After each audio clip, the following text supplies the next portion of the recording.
Sometimes we may feel we're not qualified. Sometimes we may feel life is not fair. Sometimes we may feel we've done so much to deserve, the little that we're getting. We may feel that sometimes people are very lucky and maybe things don't work in our favor. Okay. So I want to challenge you today so that you understand that the issue is not the challenges you're facing. The issues are not the roadblocks. The problem most times is us, okay?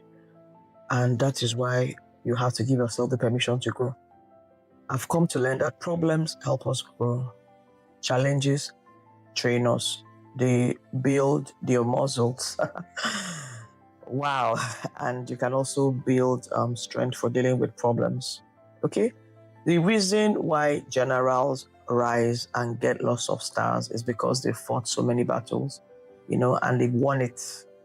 And then they're given those stars and they rise up the ranks. Okay? So in life is the same thing. The more wins you have, the more successes you record. The more problems you solve, the more opportunities, you have to succeed. But as human beings, our mind just gets us in such a position that we feel that the roadblocks are set there to stop us. No. The roadblocks are set there to help us build character, build skill, and build momentum that will take us to the next level. There are about 3 major roadblocks that we face. I'm going to mention just the 3 of them. Number 1 is the fear of failure. Okay, everybody has this.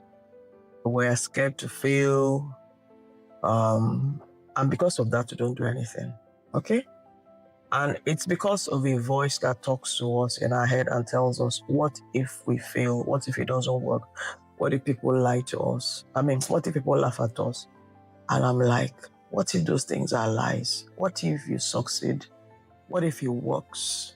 What if you win? What if this opportunity is your next level breakthrough? Okay, so what if? So let your what ifs be positive what ifs and not negative what ifs.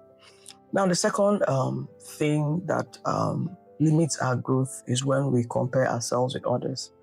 And most times when we do that, we notice that the gap is quite much. Okay, we look at where we are and look at where we want to be. So when those gaps are large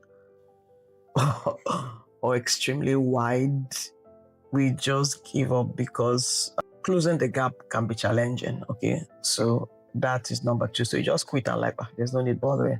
So let me stay where I am. Then the third one is sometimes we wait for external validation.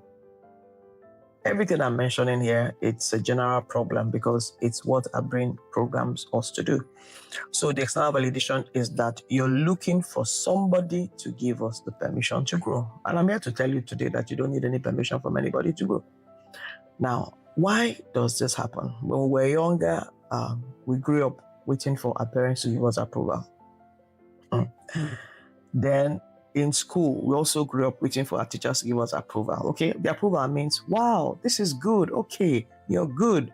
Wow, you can do better. You can do this. Okay, so we had cheerleaders. That's the correct word. We had cheerleaders in our parents. We had cheerleaders in our teachers. If you're a career person, so there are some bosses that can also cheerlead you. Okay, so now, when those cheerleaders move away from our life, we begin to struggle. And that is what happens. Okay, so you find somebody in his 30s who is so confused and can't do anything. Why? Because his cheerleaders are gone. Somebody in her 40s running a business is stuck, can't do anything because the cheerleaders are gone. So I want to let you know this morning that permission has to come from within. Okay, when you're a child, you can settle for external validations. But at your current level, you're stuck, you're not growing. The permission to grow has to come within. You have to let yourself know that, look, it's my time, okay, and I will decide for myself what to do. So going forward, I need you to tell yourself that, look, 3 things. 1, I'm not scared to fail. I see failure as learning curves, okay?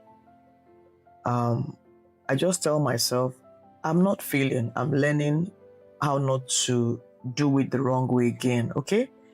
Then, of course, even if you fail, failure doesn't kill you. I've always told myself that my mistakes are turned into a miracle because based on the lessons I learn, I transform it to something more powerful and something more useful in my life. And that's how they become miracles. Okay, so reframe failure as a feedback. It's not the final thing that has happened to you. Okay, now the second thing is that you should always learn to take small steps. Yeah, you're planning to travel in 2 months' time, 3 months' time, or 2 days' time. There's a preparation process. There are steps to take. You don't just wake up and land in Dubai. No, you take steps. Get your passport, fly to the airport and all that. So take those steps to get yourself to the destination. Small steps and celebrate those wins. Okay, so that the gap does not look so much and you are, worried, and give up. Okay. Then the third thing I'll tell you to do is also get yourself into a circle of people that are doing the things that you're trusting God to do, or people that are also at the stage where you need to be. Okay, so get yourself into that circle. So I will want you to pick one of these three things I've said and decide exactly what you can do, to take the next level in your life. Okay, so I beg you, give yourself the permission to grow. Give yourself the permission to win. Nobody is going to give you that permission. Okay, and if nobody is cheering you on, tap yourself at the back. Tell yourself you're doing good, and it's time to step up and step into your next game. Thank you.